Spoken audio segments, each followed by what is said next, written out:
Hello friends, welcome back to our channel Next Gen Wisdom. Today we are going to look at a beautiful story from your class 6 English textbook called Names and Names from the first unit of Many Hues. നമ്മുടെ first യൂണിറ്റാണ് of many Hughes, അതായത് വൈവിധ്യം നിറഞ്ഞത്. ഇതിനർത്ഥം നമ്മൾ ജീവിക്കുന്ന ഈ ലോകത്തിൽ നമുക്ക് ഒരുപാട് വ്യത്യസ്തതകൾ കാണാം.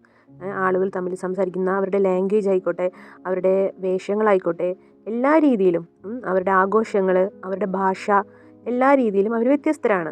അങ്ങനെയുള്ള വൈവിധ്യം നിറഞ്ഞ ഈ ലോകത്തിലെ വിവിധ തരം കാര്യങ്ങൾ, കാഴ്ചകൾ എല്ലാമാണ് നമുക്ക് ഈ യൂണിറ്റിൽ ഡിസ്കസ് ചെയ്യുന്നത്. ഇനി നമുക്ക് തന്നിരിക്കുന്ന സെൻറ്റൻസ് ഒന്ന് വായിച്ചു നോക്കിയേ. In diversity, there is beauty and there is strength by Maya Angelou. അതായത് വൈവിധ്യമുണ്ടെങ്കിൽ തന്നെയും അവിടെ അതിൻ്റെതായ ഭംഗിയുണ്ട്, അതുപോലെ അതിൻ്റെതായ ശക്തിയുമുണ്ട്. മായ ഏഞ്ചലോൻ്റെ വാക്കുകളാണ് ഇപ്പം നമ്മൾ കേട്ടത്. Look at the picture. What can we see here? ഇവിടെ എന്താ നമുക്ക് കാണാൻ പറ്റുന്നത്? കുറച്ച് സം സ്റ്റുഡൻസ് അവർ കുറച്ചൊരു ബുക്ക് ചൂണ്ടിക്കാണിക്കുന്നുണ്ട്. ഒരു ഗ്ലോബുണ്ട് ഫ്രണ്ടിൽ. അങ്ങനെ കുറച്ച് പേര് ചിരിക്കുന്നുണ്ട്. കുറച്ച് കാര്യങ്ങളൊക്കെ നമുക്ക് കാണാനല്ലേ. ഇതിൽ താഴെ 2 ക്വസ്റ്റ്യൻസുകൾ കൊടുത്തിട്ടുണ്ട്, നമുക്ക് നോക്കാം. First one, what are the children doing? കുട്ടികൾ എന്താ ചെയ്യുന്നത്? They are looking at the globe and discussing some things. Second question, do you think the children are from the same country? നിങ്ങൾ ചിന്തിക്കുന്നുണ്ടോ കുട്ടികൾ എല്ലാവരും ഒരേ രാജ്യത്തിൽ നിന്നുമാണ് വരുന്നതെന്ന് നിങ്ങൾ ചിന്തിക്കുന്നുണ്ടോ? ആൻസർ നോക്കാം. No, they are not. They are from different countries in different continents. I can see Asians, Africans and Europeans in the picture. When you move to another country, the flow of life changes. അതായത് നിങ്ങൾ മറ്റൊരു രാജ്യത്തേക്കും നിങ്ങൾ പോവുകയാണെങ്കിൽ നിങ്ങളുടെ ജീവിതത്തിൻ്റെ flow അല്ലെങ്കിൽ ഒഴുക്ക് തന്നെ മാറിപ്പോവാണ്. ഇനി what could be the difference you might feel when you move to a new place? അതായത് ഒരു സ്ഥലത്തേക്ക് മാറിപ്പോവാണ്. അങ്ങനെ മാറുമ്പോൾ നിങ്ങൾക്ക് തോന്നിയേക്കാവുന്ന വ്യത്യാസം എന്തൊക്കെയായിരിക്കും? നിങ്ങളൊന്ന് ആലോചിച്ച് നോക്കാം. മറ്റൊരു സ്ഥലത്തേക്ക് നിങ്ങൾ പോകുമ്പോൾ നിങ്ങൾക്ക് തോന്നുന്ന വ്യത്യാസങ്ങൾ എന്തൊക്കെയാണെന്ന് ഒന്ന് ആലോചിച്ച് നിങ്ങൾ എഴുതാം. Here is a story of a girl who moved to a new country. ഇവിടെ ഇനി നമ്മൾ പഠിക്കാൻ പോകുന്നത് ഒരു പുതിയൊരു സ്റ്റോറിയാണ്. ഈ സ്റ്റോറിക്കകത്ത് ഒരു പുതിയൊരു രാജ്യത്തേക്ക് താമസം മാറിയ ഒരു പെൺകുട്ടിയുടെ കഥയാണ് ഇവിടെ നൽകിയിരിക്കുന്നത്. The place was very different from where she used to live before. അവൾ അതുവരെ താമസിച്ചിരുന്ന സ്ഥലത്ത് നിന്നും തികച്ചും വ്യത്യസ്തമായിരുന്നു ആ സ്ഥലം. ഇനി നമുക്ക് നമ്മുടെ ആ സ്റ്റോറിയിലേക്ക് കടക്കാം. കുഞ്ഞി Chirutha stood at the gate gazing at the street. അതായത് കുഞ്ഞി ചിരുത എന്ന് പറഞ്ഞാൽ ചെറിയൊരു കുട്ടിയാണ്. അവൾ ഒരു ഗേറ്റിൻ്റെ അടുത്ത് നിന്ന് തെരുവിലേക്ക് നോക്കിക്കൊണ്ടിരിക്കുന്ന ചിത്രമാണ് നിങ്ങൾക്ക് കാണുന്നത്. She love to look at passing vehicles and pedestrians. അതായത് അവൾക്ക് കടന്നു പോകുന്ന എല്ലാ വാഹനങ്ങളെയും യാത്രക്കാരെയൊക്കെ നോക്കാനായിട്ട് ഒത്തിരി ഇഷ്ടമായിരുന്നു. It was the end of winter. ഇത് ശീതകാലത്തിൻ്റെ അവസാനമായിരുന്നു. ആ കാണിച്ചിരിക്കുന്നത് ശീതകാലം എന്ന് പറഞ്ഞാൽ തണുപ്പുള്ള ഒരു കാലഘട്ടമാണ്. അതിൻ്റെ അവസാനമാണ് കാണിച്ചിരിക്കുന്നത്. The air was warming up. അവിടുത്തെ വായുവൊക്കെ ചൂടായിട്ട് വരികയാണ്. But there was still the occasional cold wind. എങ്കിലും ഇടയ്ക്കിടയ്ക്ക് ഒരു തണുത്ത കാറ്റൊക്കെ വീശുന്നുണ്ടായിരുന്നു. It had been a cold winter in New Jersey. It was only 5. അതായത് നിങ്ങൾക്ക് മനസ്സിലായി കാണും, ന്യൂജേഴ്സിയിലാണ് ആ കുട്ടി ഇപ്പോൾ താമസിക്കുന്നത്, അമേരിക്കയിലെ ന്യൂജേഴ്സിയിൽ. അവിടെ ഇപ്പോൾ കഠിനമായ ഒരു ശീതകാലമായിരുന്നു കുറച്ച് നാൾ മുൻപ്. സമയം 5 മണി മാത്രമേ ഉണ്ടായിരുന്നുള്ളൂ. But night had fallen. പക്ഷേ അപ്പോഴത്തേക്കും ഇരുട്ട് വീഴും. ഒരു 5 മണിയൊക്കെ ആകുമ്പോഴത്തേക്കും അവിടെ ഇരുട്ടാവും. നമുക്കിനി ഇവിടെ ഒരു ക്വസ്റ്റ്യൻ ഉണ്ട്. What did Kunjichiruta love doing at the gate? ഗേറ്റിൻ്റെ അടുത്ത് എന്ത് ചെയ്യാനാണ് കുഞ്ഞി ചിരുതയ്ക്ക് ഇഷ്ടമായിരുന്നതെന്നാണ് ചോദ്യം. അതിൻ്റെ ഉത്തരം എന്തായിരിക്കും? Answer, she loved to look at the passing vehicles and pedestrians. അതായത് പുറത്തേക്ക് നോക്കിയിട്ട് പാസ് ചെയ്യുന്ന വെഹിക്കിൾസും ആൾക്കാർ നടന്നു പോകുന്നതൊക്കെ നോക്കി നിൽക്കാനാണ് ഇഷ്ടപ്പെട്ടിരുന്നത്. Next question, what was the climate like? ഇപ്പോൾ അവിടുത്തെ കാലാവസ്ഥ എങ്ങനെയായിരുന്നു? It was the end of winter and the air was warming up. അതായത് ശൈത്യകാലം കഴിയാൻ പോവാണ്. അപ്പോൾ അവിടുത്തെ വായുവൊക്കെ ചൂട് പിടിച്ചു തുടങ്ങി. The varying lengths of day and night across seasons had puzzled കുഞ്ഞിച്ചിരുത. അതായത് സീസൺസ് അനുസരിച്ച് പകലിൻ്റെയും രാത്രിയുടെയും എല്ലാം ദൈർഘ്യത്തിൽ വരുന്ന മാറ്റങ്ങൾ കുഞ്ഞിച്ചിരുതയെ ആശയക്കുഴപ്പത്തിൽ ആക്കിയിരുന്നു. When she arrived in July the sunset only at 8:30. അതായത് ജൂലൈ മാസത്തിൽ അവൾ അവിടെ വന്ന സമയത്ത് സൂര്യൻ അസ്തമിച്ചിരുന്നത് 8:30 മാത്രമായിരുന്നു. The day was more than 15 hours long. അതായത് പകലിന് ആ സമയത്ത് 15 മണിക്കൂറിലധികം ദൈർഘ്യമുണ്ടായിരുന്നു. Now the sunset a little before 5 and the day lasted only a little less than 10 hours. ഇപ്പോൾ 5 മണിക്ക് തൊട്ട് മുമ്പ് സൂര്യൻ അസ്തമിക്കും. പകല് 10 മണിക്കൂറിൽ താഴെ മാത്രമേ പകല് നീണ്ടു നിൽക്കുന്നുള്ളൂ. ഇനി ഒരു ക്വസ്റ്റ്യൻ നോക്കാം. Why did Kunjichiruta puzzle about the varying length of the day and night. അതായത് കുഞ്ഞിച്ചിരുതയ്ക്ക് രാത്രിയും പകലിലും എല്ലാം ഈ വേരിയേഷൻ ഉണ്ടല്ലോ, അതിങ്ങനെ മാറിക്കൊണ്ടിരിക്കുകയാണ്. അങ്ങനെ കണ്ടപ്പോൾ ഉണ്ടായ ആശയക്കുഴപ്പത്തിന് കാരണം എന്താണെന്നാണ് ചോദ്യം. എന്തായിരിക്കും? Answer: She was puzzled about the varying length of the day and night because in July the sun set at 8:30 and the day was more than 15 hours long, but in winter the sun set a little before 5 and the day lasted only less than 10 hours. She was not used to this kind of variation in the length of the day in Kerala.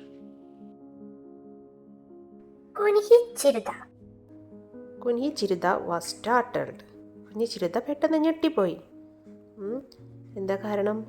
That was Kate, her classmate. She lived just across the street. അത് അവളുടെ സഹപാഠിയായ Kate ആയിരുന്നു. അവൾ തെരുവിന് തൊട്ടപ്പുറത്താണ് താമസിച്ചിരുന്നത്. Oh not again, Kunjichiruta said to herself under her breath. ഓ വീണ്ടുമോ, കുഞ്ഞിച്ചിരുത തനിയെ പിറുപിറുത്തു. When will she learn to pronounce my name right. എന്നാണ് അവൾ എൻ്റെ പേര് ഒന്ന് ശരിയായി ഉച്ചരിക്കാൻ പഠിക്കുക? ക്വസ്റ്റ്യൻ നോക്കാം. Why was Kunjichiruta startled? എന്തിനാണ് കുഞ്ഞിച്ചിരുത ഞെട്ടിയതെന്നാണ് ചോദ്യം. Kunjichiruta was startled because somebody was calling her as Kunjichiruta. This was her 6th month at school. അവൾ ഈ സ്കൂളിൽ എത്തിയിട്ട് ഇപ്പോൾ 6ാമത്തെ മാസമാണ്. Back in Kerala she had only learned some English rhymes at play school. കേരളത്തിലായിരുന്നപ്പോൾ കുഞ്ഞിച്ചിരുത പ്ലേ സ്കൂളിൽ നിന്ന് ചില ഇംഗ്ലീഷ് കവിതകൾ റൈംസ് മാത്രമേ പഠിച്ചിട്ടുണ്ടായിരുന്നുള്ളൂ. But she had picked up English with an amazing speed. പക്ഷേ അവൾ അത്ഭുതപ്പെടുത്തുന്ന വേഗത്തിൽ ഇംഗ്ലീഷ് ഭാഷ ഇപ്പോൾ പഠിച്ചെടുത്തു. Her classmates and teachers were very kind and helpful. She did not feel a stranger at all at the school. അവളുടെ സഹപാഠികളും അധ്യാപകരും വളരെ ദയയുള്ളവരും സഹായിക്കുന്നവരൊക്കെ ആയിരുന്നു. അതുകൊണ്ട് തന്നെ സ്കൂളിൽ അവൾക്ക് ഒട്ടും അപരിചിതം തോന്നിയില്ല. Miss Hopkins, who taught mathematics, were out of the way to make her comfortable. അതായത് മാത്സ് പഠിപ്പിച്ചിരുന്ന മിസ് ഹോപ്കിൻസ് അവളെ അവിടെ കൂടുതൽ കംഫർട്ടബിൾ ആക്കാൻ വേണ്ടി പ്രത്യേകം ശ്രദ്ധിച്ചിരുന്നു. The only thing that upset her was the way her classmates pronounced her name. അവളെ വിഷമിപ്പിച്ചിരുന്ന ഒരേ ഒരു കാര്യം കൂട്ടുകാർ അവളുടെ പേര് ഉച്ചരിച്ചിരുന്ന രീതിയായിരുന്നു. Even Miss Hopkins found her name difficult to pronounce. She did try, though she managed to get the last part right. Miss ഹോപ്കിൻസിന് പോലും അവളുടെ പേര് മര്യാദയ്ക്ക് ഉച്ചരിക്കാൻ ബുദ്ധിമുട്ടായിരുന്നു. എങ്കിലും അവരത് ശ്രമിച്ചു നോക്കി. പേരിൻ്റെ അവസാന ഭാഗം ശരിയായി പറയാൻ അവർക്കും കഴിഞ്ഞു. But she still found the first part A tongue twister. പക്ഷേ പേരിൻ്റെ ആദ്യ ഭാഗം അവർക്കൊരു ടങ് ട്വിസ്റ്റർ, അതായത് വേഗത്തിൽ വ്യക്തമായിട്ട് ഉച്ചരിക്കാൻ പാടുള്ള വാക്കുകളില്ലേ, അതുപോലെയാണ് തോന്നിയത്. ക്വസ്റ്റ്യൻ നോക്കാം. Why didn't Kunjichiruta feel a stranger at all at the school? കുഞ്ഞിച്ചിരുതയ്ക്ക് എന്തുകൊണ്ടാണ് ഒരു അപരിചിതത്വം ഒന്നും തോന്നാതിരുന്നത് സ്കൂളിൽ? എന്തായിരിക്കും കാരണം? Kunyishirada did not feel a stranger at all at the school because her classmates and teachers were very kind and helpful to her. Hi Kate, Kunyishirada waved back. Kate was going shopping with her aunt. അതായത് തിരിച്ച് കുഞ്ഞിച്ചിരുത കൈകൊണ്ട് hi കാണിക്കുകയാണ് കേറ്റിനോട്. കേറ്റ് എങ്ങോട്ടാണ് പോകുന്നത്? ആൻറ്റിയോടെ കൂടെ ഒരു ഷോപ്പിങ്ങിന് പോവാണ്. There were 24 students in grade 1. കുഞ്ഞിച്ചിരുത was not the only non-American student in her class. 1ാം ക്ലാസ്സിൽ ആകെ 24 വിദ്യാർത്ഥികളാണ് ഉണ്ടായിരുന്നത്. അവളുടെ ക്ലാസ്സിലെ ഏക അമേരിക്കക്കാരല്ലാത്ത വിദ്യാർത്ഥി കുഞ്ഞിച്ചിരുത മാത്രമായിരുന്നില്ല. In fact, nearly half the students belonged to immigrant families. അതായത് ക്ലാസ്സിലെ ഒരു പകുതി സ്റ്റുഡൻസോളം മറ്റുള്ള രാജ്യങ്ങളിൽ നിന്നെല്ലാം ഇമിഗ്രൻറ്റ് ചെയ്തിട്ട് വന്നിട്ടുള്ള ഫാമിലിയിൽ നിന്നുള്ള കുട്ടികളാണ്. There were students from Canada, Mexico, Italy, the UAE, Egypt and China. ഏതെല്ലാം രാജ്യത്തു നിന്നുള്ള കുട്ടികളുണ്ട് അവിടെ? കാനഡയിൽ നിന്ന്, Mexico, Italy, UAE, Egypt and China. ഇവിടെ നിന്നുള്ള എല്ലാ കൺട്രീസിൽ നിന്നുള്ള കുട്ടികളും അവിടെയുണ്ട്. കുഞ്ഞിച്ചിരുത വാസ് ദ ഓൺലി ഇന്ത്യൻ. ആകെ കൂടെ ഒരു ഇന്ത്യയിൽ നിന്നുള്ള ഒരു സ്റ്റുഡൻറ്റ് കുഞ്ഞിച്ചിരുത മാത്രമാണ് ഉണ്ടായിരുന്നത്. Kunjichiruta had come across many Indians on the streets. She had a pleasant surprise when she met Prakash. Kunjichiruta തെരുവുകളിൽ പലപ്പോഴും ഇന്ത്യക്കാരെ കണ്ടുമുട്ടാറുണ്ടായിരുന്നു. എന്നാൽ പ്രകാശിനെ കണ്ടുമുട്ടിയപ്പോൾ അവൾക്ക് സന്തോഷകരമായ ഒരു അത്ഭുതം തോന്നി. Prakash ran a confectionery near her school. Kunjichiruta thought he looked remarkably like her uncle Harish. അവളുടെ സ്കൂളിനടുത്തുള്ള ഒരു മിഠായിക്കട അല്ലെങ്കിൽ ഒരു ബേക്കറി നടത്തുന്ന ആളാണ് പ്രകാശ്. തൻ്റെ അമ്മാവനായ ഹരീഷിനെ പോലെയാണ് അദ്ദേഹം കാണപ്പെടുന്നത് എന്ന് കുഞ്ഞിച്ചിരുതയ്ക്ക് തോന്നി. Only Prakash looked a lot older, almost as old as മുത്തശ്ശൻ. He had gazed curiously at her the first time she bought some candy from the store. പ്രകാശിന് പ്രായം കുറച്ചുകൂടി കൂടുതലായിരുന്നു എന്ന് മാത്രം. കാണാൻ ഏതാണ്ട് മുത്തച്ഛനെ പോലെ തോന്നിപ്പിക്കുമായിരുന്നു. ആദ്യമായി ആ കടയിൽ നിന്ന് മിഠായി വാങ്ങിയപ്പോൾ അദ്ദേഹം അവളെ വളരെ ആകാംക്ഷയോടെ നോക്കിയിരുന്നു. All her classmates called him Mr. Prakash. കുഞ്ഞിച്ചിരുത thought it rude. അവളുടെ സഹപാഠികളെല്ലാം ഫ്രണ്ട്സൊക്കെ അദ്ദേഹത്തെ മിസ്റ്റർ പ്രകാശ് എന്നാണ് വിളിച്ചിരുന്നത്. അത് അവൾക്ക് വളരെ മര്യാദക്കേടാണെന്ന് കുഞ്ഞിച്ചിരുതയ്ക്ക് തോന്നി. Back home in Kerala she would have called him Prakash uncle. The next time she went to the store, Prakash patted her affectionately on her head. നമ്മുടെ സ്വന്തം നാട്ടിൽ കേരളത്തിലായിരുന്നെങ്കിൽ അവൾ അദ്ദേഹത്തെ പ്രകാശങ്കിളെ എന്ന് വിളിക്കുമായിരുന്നു. അടുത്ത തവണ അവൾ കടയിൽ ചെന്നപ്പോൾ പ്രകാശ് അവളുടെ തലയിൽ വളരെ സ്നേഹത്തോടെ തലോടി. What do people call you dear? മോളെ മറ്റുള്ളവർ എന്താണ് വിളിക്കാറുള്ളത്? Kunjichiruta. Prakash uncle. Prakash eyes widened. Kunjichiruta. പ്രകാശിൻ്റെ കണ്ണുകൾ അത്ഭുതം കൊണ്ട് വിടർന്നു. കുഞ്ഞിച്ചിരുത എന്നാണോ പേരെന്നുള്ള ഭാവത്തിലെ. Kunjichiruta was delighted. Prakash uncle was the first person outside her family to pronounce her name perfectly in New Jersey. കുഞ്ഞിച്ചിരുതയ്ക്ക് ഒരുപാട് സന്തോഷമായി. ന്യൂജേഴ്സിയിൽ എത്തിയ ശേഷം തൻ്റെ കുടുംബത്തിന് പുറത്ത് തൻ്റെ പേര് കൃത്യമായി ഉച്ചരിച്ച ആദ്യത്തെ വ്യക്തി പ്രകാശങ്ങളായിരുന്നു. She nodded her head and beamed at him. അവൾ തലയാട്ടുകയും അദ്ദേഹത്തെ നോക്കി സ്നേഹത്തോടെ ചിരിക്കുകയും ചെയ്തു. Why did Kunjichirada think it was rude to call Prakash by name?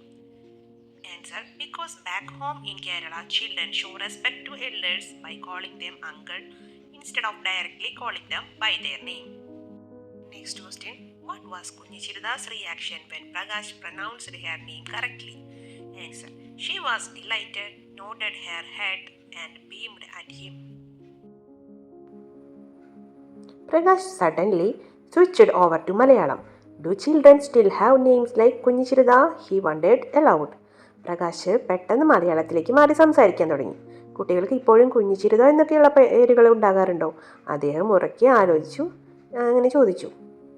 Prakash was not the first person to wonder about Kunjichiruta's name. She had faced the question several times after she became old enough to talk about it. കുഞ്ഞിച്ചിരുതയുടെ പേരിനെ കുറിച്ച് അത്ഭുതപ്പെടുന്ന ആദ്യത്തെ വ്യക്തിയൊന്നുമല്ല പ്രകാശ്. അതിനെക്കുറിച്ച് സംസാരിക്കാൻ പ്രായമായതിനു ശേഷം പലതവണ അവൾ ഈ ചോദ്യം നേരിട്ടിട്ടുണ്ട്. Of course, she knew very well how she got her name. So she told him about her great-grandmother who became a school teacher at the age of 18. തീർച്ചയായും തനിക്ക് എങ്ങനെയാണ് ഈ പേര് കിട്ടിയതെന്ന് അവൾക്ക് നന്നായി അറിയാമായിരുന്നു. 18-ാം വയസ്സിൽ സ്കൂൾ അധ്യാപികയായ തൻ്റെ മുത്തശ്ശിയുടെ അമ്മയെക്കുറിച്ച്, അതായത് വല്യമ്മൂമ്മയെക്കുറിച്ച് അവൾ അദ്ദേഹത്തോട് പറഞ്ഞു. She had only seen a fading photograph of her great-grandmother. തൻ്റെ അമ്മൂമ്മയുടെ മങ്ങി തുടങ്ങിയ ഒരു ചിത്രം അല്ലെങ്കിൽ ഫോട്ടോ മാത്രമേ അവൾ ഇത് വരെ കണ്ടിട്ടുണ്ടായിരുന്നുള്ളൂ. Why was Prakash surprised at Kunjichirada's name? Answer: Kunjichirada is an old-fashioned traditional Malayalam name and he did not expect a modern child in America to have it. Next question: how did Kunjichirada get her name? Answer: she was named after her great-grandmother who became a school teacher at the age of 18. Kunjichirada later learned from Amma that Prakash belonged to a village not far from her town. He had arrived in America almost half a century ago. അതായത് പ്രകാശ് തൻ്റെ നാട്ടിൽ നിന്നും അധികം ദൂരെയല്ലാത്ത ഒരു ഗ്രാമക്കാരനാണെന്ന് കുഞ്ഞുചിരുത പിന്നീട് അമ്മയിൽ നിന്നും അറിഞ്ഞു. ഏതാണ്ട് അരനൂറ്റാണ്ട്, അതായത് 50 വർഷം മുമ്പാണ് അദ്ദേഹം അമേരിക്കയിൽ എത്തിയത്. A few days before the spring break, a girl named Antoinette took admission in Kunjichirda's class. She was from a city called Marseille in France. Spring ബ്രേക്കിന്, വസന്തകാലത്തിന് അവധിക്ക് കുറച്ച് ദിവസങ്ങൾക്ക് മുമ്പ് അന്റോണറ്റ് എന്ന പേരുള്ള ഒരു പെൺകുട്ടി കുഞ്ഞിച്ചിരുതയുടെ ക്ലാസ്സിൽ അഡ്മിഷൻ എടുത്തു. ഫ്രാൻസിലെ മർസെയിൽ എന്ന നഗരത്തിൽ നിന്നായിരുന്നു അവൾ വന്നത്. Her mother was working in a multinational company. She was given a new project in New Jersey, so the family had relocated. അവളുടെ അമ്മ ഒരു മൾട്ടിനാഷണൽ കമ്പനിയിലാണ് ജോലി ചെയ്തിരുന്നത്. അവർക്ക് ന്യൂജേഴ്സിയിൽ പുതിയൊരു പ്രൊജക്റ്റ് ലഭിച്ചു. അങ്ങനെ ആ കുടുംബം അവിടേക്ക് താമസം മാറുകയാണ് ചെയ്തത്. Antoinette and Kunjichirda soon became friends. Kunjichirda was amused to find that her classmates and teachers had trouble pronouncing Antoinette's name too. അന്റോണറ്റും കുഞ്ഞിച്ചിരുതയും പെട്ടെന്ന് തന്നെ ഫ്രണ്ട്സായി. തൻ്റെ സഹപാഠികൾക്കും അധ്യാപകർക്കും അന്റോണറ്റിൻ്റെ പേരും ഉച്ചരിക്കാൻ ബുദ്ധിമുട്ടാണെന്ന് കണ്ടപ്പോൾ കുഞ്ഞിച്ചിരുതയ്ക്ക് ഒരു കൗതുകമൊക്കെ തോന്നി. Most of them pronounced it as Antoinette, but Kunjichiruta learned from Antoinette that the name ought to be pronounced Antoinette. അവരിലെ ഭൂരിഭാഗം പേരും അതിനെ ആൻറ്റോയിനെറ്റ് എന്നാണ് ഉച്ചരിച്ചിരുന്നത്. എന്നാൽ ആ പേര് ഓങ്ത്വാനെറ്റ് എന്ന് ഉച്ചരിക്കേണ്ടതാണെന്ന് കുഞ്ഞിച്ചിരുത ആന്റോണറ്റിൽ നിന്നും മനസ്സിലാക്കി. കുഞ്ഞിച്ചിരുത tried to say it that way. She found to her surprise that she got it right after a few trials. കുഞ്ഞിച്ചിരുതയ്ക്ക് ആ രീതിയിൽ പറയാൻ ഒക്കെ ശ്രമിച്ചു നോക്കി. കുറച്ച് തവണത്തെ ശ്രമങ്ങൾക്ക് ശേഷം തനിക്കത് ശരിയായി പറയാൻ കഴിഞ്ഞത് അവളെ വളരെയധികം അത്ഭുതപ്പെടുത്തി. She was equally surprised to find Antoinette pronouncing her name fairly well, especially the Antoinette visited കുഞ്ഞിച്ചിരുത at her home a few days later. അതുപോലെ തന്നെ അന്റോണറ്റ് തൻ്റെ പേര് വളരെ നന്നായി ഉച്ചരിക്കുന്നത് കേട്ടും അവൾ അത്ഭുതപ്പെട്ടു, പ്രത്യേകിച്ച് ആ എന്ന ഭാഗം. കുറച്ച് ദിവസങ്ങൾക്ക് ശേഷം അന്റോണറ്റ് കുഞ്ഞിച്ചിരുതയുടെ വീട് സന്ദർശിച്ചു.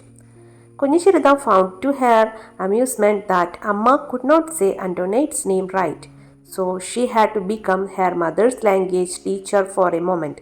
തൻ്റെ അമ്മയ്ക്കും അന്റോണറ്റിൻ്റെ പേര് ശരിയായി പറയാൻ കഴിയുന്നില്ല എന്നത് കുഞ്ഞിച്ചിരുതയിൽ ചിരിച്ചു അത് കണ്ടപ്പോൾ.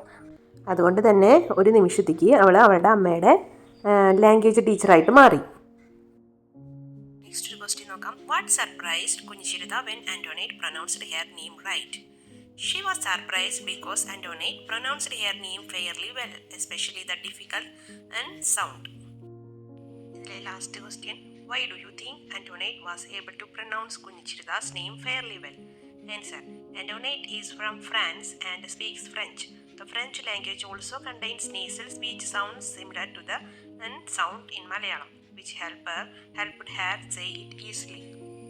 എല്ലാ കൂട്ടുകാർക്കും ഇന്നത്തെ നമ്മുടെ ഈ സ്റ്റോറിയൊക്കെ മനസ്സിലായി എന്നാണ് കരുതുന്നത്.